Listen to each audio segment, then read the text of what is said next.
Hello friends, मैं हूं सचिन नागदेवे और आज हम डिस्कस करने वाले हैं 5 बहुत ही बढ़िया स्मॉल कैप कंपनीज के बारे में जिनकी ग्रोथ अच्छी है, बिजनेस बढ़िया है और लॉन्ग टर्म में काफ़ी अच्छा ग्रोथ दिखा सकते हैं और अच्छी वेल्थ बना सकते हैं। इनमें से कुछ डेट फ्री कंपनीज है और फंडामेंटली काफ़ी अच्छी कंपनीज है। ये वीडियो मैं डेडिकेट करना चाहूँगा हमारे एक सब्सक्राइबर को जिनका नाम है अमृत राज पुरोहित। उन्होंने रिक्वेस्ट की थी कि स्मॉल कैप कंपनीज के बारे में एक वीडियो बनाइए जो लॉन्ग टर्म में काफ़ी अच्छी वेल्थ बना के दे सकते हैं। और ऐसी ही सेम रिक्वेस्ट बाकी लोगों ने भी की है। तो आज हम लेके आगे हैं वो 5 स्मॉल कैप कंपनीज और उनकी लिस्ट। लेकिन ये हम सब स्टडी पर्पस के लिए डिस्कस कर रहे हैं। मेरा किसी भी स्टॉक में बाय या सेल का रिकमेंडेशन नहीं रहता। जो भी डाटा अवेलेबल रहता है उसके हिसाब से हम स्टडी पर्पस के लिए यहाँ पे डिस्कस करते हैं। So don't take it as investment advice and kindly consult your financial advisor before investing। अभी मार्केट की बात करेंगे तो मार्केट काफ़ी टेंशन में लग रहा है। इजराइल, यूएस और ईरान के वॉर की वजह से काफ़ी वोलेटिलिटी झेलना पड़ सकता है। काफ़ी लोग ये पूछते हैं कि अभी इतनी हाई वोलेटिलिटी में क्या अभी निकल जाना चाहिए मार्केट से, और फिर मार्केट जब नीचे आएगा तो क्या लेना चाहिए। कुछ लोग तो यहाँ तक पूछते हैं कि अभी सब कुछ बेच देना चाहिए क्या, और जब मार्केट बॉटम बनाएगा तब हम खरीदेंगे। क्या ऐसा कर सकते हैं क्या? तो देखिए, टेंशन तो है, मुझे भी है, लेकिन ये वॉर कब थमेगा उसका कुछ भी कंफर्म नहीं है। इसलिए बॉटम मार्केट में कब बनेगा इसका कुछ भी कंफर्म नहीं है। तो कंफर्म क्या है? तो जब भी आपको अच्छे फंडामेंटल वाले स्टॉक्स उसके सपोर्ट पे मिले, धीरे धीरे एक्यूमुलेट करते रहिए। क्योंकि जब सपोर्ट बनेगा तो हमको पूछ के नहीं बनेगा, और उसके बाद जब भागेगा तो खरीदने का मौका भी नहीं मिलेगा। इसलिए ऐसे गिरावट को अपॉर्चुनिटी की तरह देखना चाहिए। रही बात क्रूड ऑयल के टेंशन की या फिर वॉर की टेंशन की, तो मार्केट ने इससे बड़े बड़े टेंशन देखे हैं, झेले हैं, और वहां से मार्केट ने फिर से नया हाई बनाया है। रशिया यूक्रेन वॉर में भी सेम ऐसा ही हुआ था। सेम बोला था कि मार्केट जब बॉटम बनाएगा तो पता नहीं चलेगा, और वहां से काफी अच्छे अच्छे स्टॉक्स काफी ऊपर चले गए हैं। तो ये भी जो पैनिक सिचुएशन है ये भी चली जाएगी, और 1-2 साल के बाद तो मार्केट इसे याद भी नहीं करेगा। जैसे रशिया यूक्रेन वॉर को अभी लोग कंसिडर बिल्कुल नहीं करते।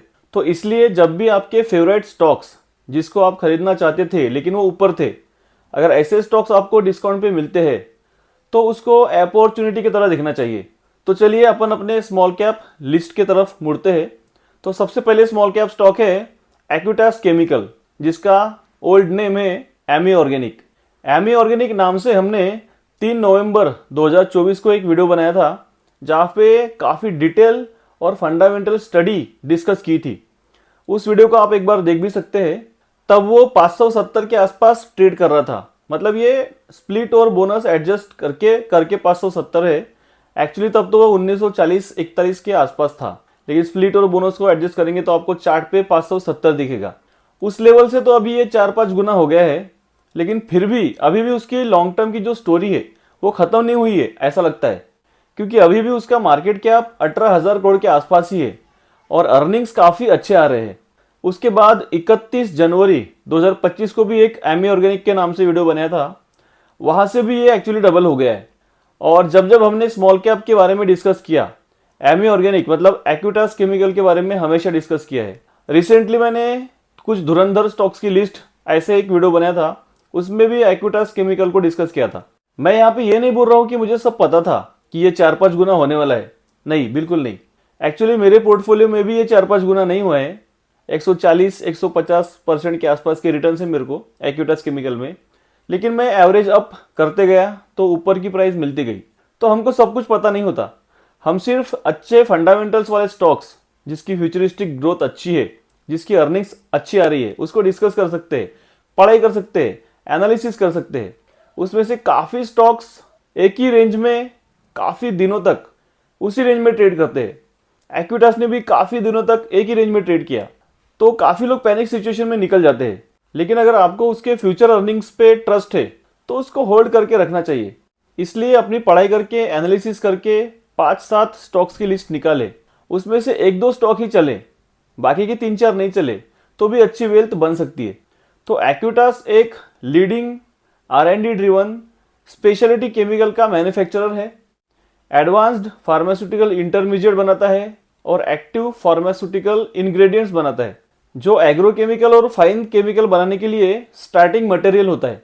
ऐसे इनके 550 से भी ज़्यादा इंटरमीडिएट प्रोडक्ट्स है और ये ग्लोबल फार्मास्यूटिकल कंपनीज के लिए कॉन्ट्रैक्ट मैन्युफैक्चरिंग भी करते हैं। इसका जायोग्राफिकल प्रेजेंस देखेंगे तो वो है यूरोप में, चाइना में, जापान में, नॉर्थ अमेरिका में, इजराइल में, इंडिया में और साउथ अमेरिका में। ऐसे ये 55 कंट्रीज में फैला हुआ है। मार्केट शेयर की मैं बात करूं तो 50% से 90% तक का मार्केट शेयर है इसका की मॉलिक्यूल्स में। और इसके क्लाइंट की बात करेंगे तो टॉप क्लाइंट्स में इसके जो आते हैं वो है organic, Sun Pharma, Midas Pharma, Cipla, Zydus, Lupin etcetera. और टॉप क्लाइंट की बात करेंगे फॉर स्पेशलिटी केमिकल तो है Sharon lab, Bayers, Himalaya etcetera. Company almost debt free company है और अभी दिसंबर क्वार्टर में जो इसने अर्निंग पेश की थी वो काफ़ी तोड़फोड़ अर्निंग आई थी और इसके पहले के भी 4-5 क्वार्टर्स में काफ़ी अच्छी अर्निंग्स इसने लगातार पेश की है। दिसंबर 2024 में 275 करोड़ के सेल्स थे इसके और दिसंबर 2025 में 393 करोड़ के सेल्स इसने दर्ज किए, जो कि 42% के भी ऊपर का year on year sales growth है। इसके नेट प्रॉफिट की अगर बात करूं मैं क्वार्टरली अर्निंग्स के तो दिसंबर 2024 में 45 करोड़ के नेट प्रॉफिट थे और अभी दिसंबर 2025 के क्वार्टर में 1006 करोड़ के नेट प्रॉफिट इसने दर्ज किए। मतलब 140% की year on year net profit की ग्रोथ इसने दर्ज की है। इसके पहले के भी क्वार्टर में मतलब सितंबर के क्वार्टर्स में 94% की ईयर ऑन ईयर ग्रोथ इसने दर्ज की थी नेट प्रॉफिट में और जनवरी के क्वार्टर में 217% की नेट प्रॉफिट की ग्रोथ इसने दर्ज की थी। तो ये लगातार अच्छी प्रॉफिट ग्रोथ और सेल्स ग्रोथ दर्ज कर रहा है। काफ़ी फंडामेंटली स्ट्रॉन्ग और फ्यूचरिस्टिक कंपनी है। तो ये लगातार काफ़ी अच्छी सेल्स ग्रोथ और प्रॉफिट ग्रोथ दर्ज कर रहा है। फंडामेंटली काफ़ी अच्छी कंपनी है। इसकी सेल्स ग्रोथ देखेंगे तो 33% की कंपाउंडेड सेल्स ग्रोथ है 5 साल की।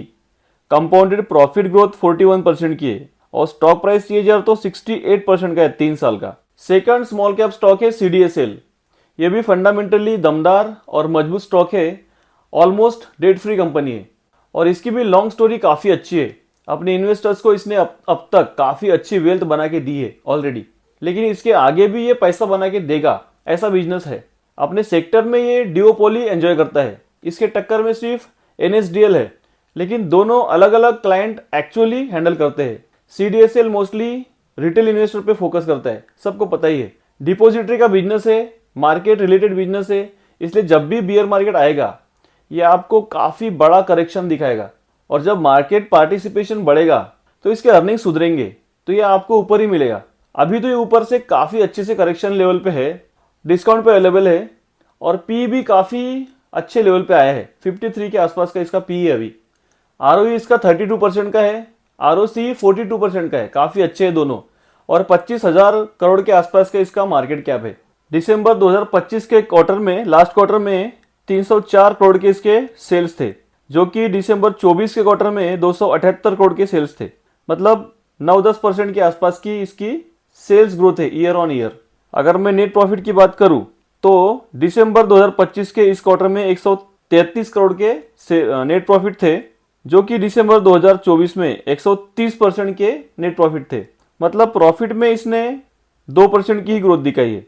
जैसा कि मैंने बोला है कि मार्केट पार्टिसिपेशन कम होगा तो इसके नेट प्रॉफिट और सेल्स दोनों कम होंगे, लेकिन अगर लॉन्ग स्टोरी देखेंगे तो इसका कंपाउंडेड सेल्स ग्रोथ 26% का है 10 साल का, कंपाउंडेड प्रॉफिट ग्रोथ 31% का है 10 साल का और स्टॉक प्राइस CAGR 33% का है 5 साल का। मतलब तीनों ही काफ़ी बढ़िया है। तो इसको अगर कोई लॉन्ग टर्म के लिए होल्ड करके रखेगा पेशेंस से, तब ये वेल्थ बना के देगा। ऐसा ही इसका नेचर है और ऐसा ही इसका बिजनेस है। नेक्स्ट स्टॉक्स है हेल्थ केयर सेक्टर से, एस्टर DM हेल्थ केयर और नारायण हृदयालय। दोनों ही हेल्थ केयर सेक्टर्स के प्लेयर है। एस्टर DM की अगर बात करेंगे तो अभी उसका P96 है, मतलब काफ़ी प्रीमियम पे ट्रेड कर रहा है और नारायण हृदयालय का जो P देखेंगे वो 43 का है। लेकिन मार्केट कैप की मैं बात करूं तो दोनों का मार्केट कैप लगभग सेम ही है। नारायण हृदयालय का मार्केट कैप है 35,000 करोड़ के आसपास और एस्टर DM का है 34,000 करोड़ के आसपास। एस्टर DM अभी अपने 7 टाइम्स बुक वैल्यू पे ट्रेड कर रहा है और इसके अगर लास्ट पुराने क्वार्टर्स की बात करें तो दिसंबर 2024 में 1050 करोड़ के सेल्स थे, जो अभी 1186 करोड़ के सेल्स हो गए, मतलब 12% की ग्रोथ दिखाई है। और नेट प्रॉफिट की बात करूं तो दिसंबर 2024 में 64 करोड़ के नेट प्रॉफिट थे, जो भी 59 करोड़ के हो गए। तो पिछले 2-3 क्वार्टर में इसने इतनी अच्छी ग्रोथ, मार्केट को पसंद आएगी ऐसी ग्रोथ दिखाई नहीं है। ईपीएस भी इसका कम हुआ है, तो इसके ईपीएस के सुधरने का वेट करना पड़ सकता है। और इसलिए इसके टक्कर में मुझे नारायण हृदयालय काफ़ी अच्छा लग रहा है, क्योंकि इसका आरओई 24% का है, आरओसी 20% के ऊपर है, और इसका जो पी है वो तो 43 का मैंने बता दिया है। और अगर इसके ग्रोथ की बात करूं मैं, इसके ग्रोथ की बात करूं तो क्वार्टरली रिजल्ट में नारायण हृदयालय ने दिसंबर 2024 में 1335 करोड़ के सेल्स थे, और 2025 में 2150 के भी ऊपर के इसके सेल्स है, मतलब 61% की ग्रोथ है ईयर ऑन ईयर सेल्स में। और प्रॉफिट में देखेंगे तो थोड़ा सा डीप आया है प्रॉफिट में। 2024 में 193 करोड़ के सेल्स थे, जो भी 127 करोड़ के दिखाए। इसका 10 साल का जो कंपाउंडेड सेल्स ग्रोथ है नारायण हृदयालय का, वो 15% का है। कंपाउंडेड प्रॉफिट ग्रोथ 48% का है, और स्टॉक प्राइस सीएजीआर 33% का है 5 साल का। तो नारायण हृदयालय की जो सेल्स है वो काफ़ी अच्छे से बढ़ रही है, और हेल्थ केयर सेक्टर की कंपनी है, तो फ्यूचर में काफ़ी अच्छे अर्निंग्स आ सकती है, ऐसा बोल सकते हैं। नेक्स्ट कंपनी है रेडिको खेतान। 1943 में बनी ये company Radico Khetan. It is the one of the most recognised Indian made foreign liquor brands. ये ओल्डेस्ट और लार्जेस्ट मैन्युफैक्चरर है and largest exporter of alcoholic beverage, जो इंडिया से 102 से भी ज़्यादा कंपनीज में एक्सपोर्ट करते हैं। इसका डोमेस्टिक मार्केट शेयर देखेंगे तो ओवरऑल जो लिकर सेगमेंट है उससे 8% का शेयर है, लग्जरी जीन मार्केट से 50%, ओवरऑल जो वोडका मार्केट है, वोडका मार्केट वहाँ से आता है 59%, और जो सुपर प्रीमियम ब्रांडी मार्केट है वहाँ से 64% का मार्केट शेयर है। इसके ब्रांड्स देखेंगे तो 25 से भी ज़्यादा ब्रांड्स का इसका पोर्टफोलियो है, इंक्लूडिंग 8 मिलेनियर ब्रांड्स, जैसे मैजिक मूवमेंट हो गया vodka, 8 PM premium black whisky, Morpheus brandy, 1965 spirit, उसके अलावा है 8 PM विस्की, कॉन्टेजा, रम ओल्ड एडमिरल और आफ्टर डार्क विस्की। इसका डिस्ट्रीब्यूशन जो नेटवर्क है वो काफ़ी स्ट्रॉन्ग है। 1 लाख से भी ज़्यादा इसके रिटेल आउटलेट है, और 10,000 से भी ज़्यादा ऑन प्रीमियम लोकेशन है। मैन्युफैक्चरिंग फैसिलिटीज़ की बात करें तो इसके मैन्युफैक्चरिंग फैसिलिटीज़ 4 डिस्टिलरीज है यूपी में, 3 है रामपुर में, और एक जो न्यूली कमीशनड है सितंबर 2023 की, वो है सीतापुर में। उसके अलावा it also runs 3 distilleries in Aurangabad Maharashtra. Capex काफ़ी बढ़िया है इसका, 60 से 70 करोड़ के आसपास का इसका कैपेक्स प्लान है। इसने डेट भी काफ़ी कम किया है अभी। और अगर क्वार्टरली रिजल्ट की मैं बात करूं तो दिसंबर 2024 में 1290 करोड़ के आसपास के सेल्स थे, जो अभी दिसंबर के क्वार्टर में 1540 करोड़ के भी ऊपर के सेल्स है, मतलब 19% के आसपास का जंप है ईयर ऑन ईयर। उसके पिछले क्वार्टर में देखेंगे तो 33% का जंप था ईयर ऑन ईयर सेल्स में, और उसके पहले मतलब जून के क्वार्टर में 32% का जंप था ईयर ऑन ईयर सेल्स में। उसके बाद नेट प्रॉफिट की बात करूं तो दिसंबर 2024 में 96 करोड़ के नेट प्रॉफिट थे, और दिसंबर 2025 में 155 करोड़ के नेट प्रॉफिट है, मतलब नेट प्रॉफिट में 69% की ग्रोथ है ईयर ऑन ईयर। और उसके पहले क्वार्टर में भी 69% की जंप थी year on year net profit में, और जून के क्वार्टर में तो 82% की जंप थी year on year net profit में। मतलब रेडिको खेतान लगातार अच्छे सेल्स और अच्छे नेट प्रॉफिट दर्ज कर रहा है। इसका स्टॉक प्राइस सीएजीआर जो है वो 10 साल का 39% का है, और 5 साल का 37% का है, काफ़ी बढ़िया है। बोरोइंग से ज़्यादा इसके पास रिजर्व्स पड़े हैं। तो लिकर सेगमेंट की कंपनी है जिसके अर्निंग्स काफ़ी अच्छे आ रहे हैं। तो ये थे 5 स्मॉल कैप कंपनी जो फंडामेंटली अच्छे लग रहे हैं, और जिसके अर्निंग्स अच्छी आएगी फ्यूचर में, और अच्छा वेल्थ बना के दे सकते ऐसा लग रहा है। इसके अलावा हम टाइम टाइम पे जो स्मॉल कैप कंपनी डिस्कस करते हैं, जैसे होम फर्स्ट फाइनेंस हो गया या कैम्स हो गया, वो भी काफ़ी अच्छी कंपनीज है। उसके अलावा लास्ट में बोनस के तौर पे और एक कंपनी अपन डिस्कस करते हैं जिसका नाम है फाइन ऑर्गेनिक। ओलियोकेमिकल के बिजनेस में ये लीडिंग प्लेयर है, डेट फ्री कंपनी है, प्रमोटर्स इसके काफ़ी स्ट्रांग है, 75% के इसके स्टेक्स है, लेकिन जो पिछले काफ़ी क्वार्टर्स में प्रेशर की वजह से, ग्लोबल प्रेशर की वजह से इसका जो नेट प्रॉफिट है और इसका जो सेल्स है काफ़ी प्रेशर में है। तो इसको अपने रडार पर रख सकते हैं। जिस दिन इसके नेट प्रॉफिट सुधरेंगे क्वार्टर एंड क्वार्टर, उस दिन ये काफ़ी अच्छा ग्रोथ दिखा सकती है और काफ़ी अच्छा प्रॉफिट बना के दे सकती है। तो ये थे स्मॉल कैप कंपनीज। लेकिन मेरे बोलने से कुछ डिसीजन नहीं लेना है, अपनी खुद की पढ़ाई करना है, एनालिसिस करना है और फिर कुछ डिसीजन लेना है, क्योंकि वीडियो एक एजुकेशनल पर्पस के लिए हमने डिस्कस किया है। So don't take it as investment advice, kindly consult your financial adviser before investing. और वीडियो अच्छा लगा तो इसको लाइक कीजिए, शेयर भी कीजिए।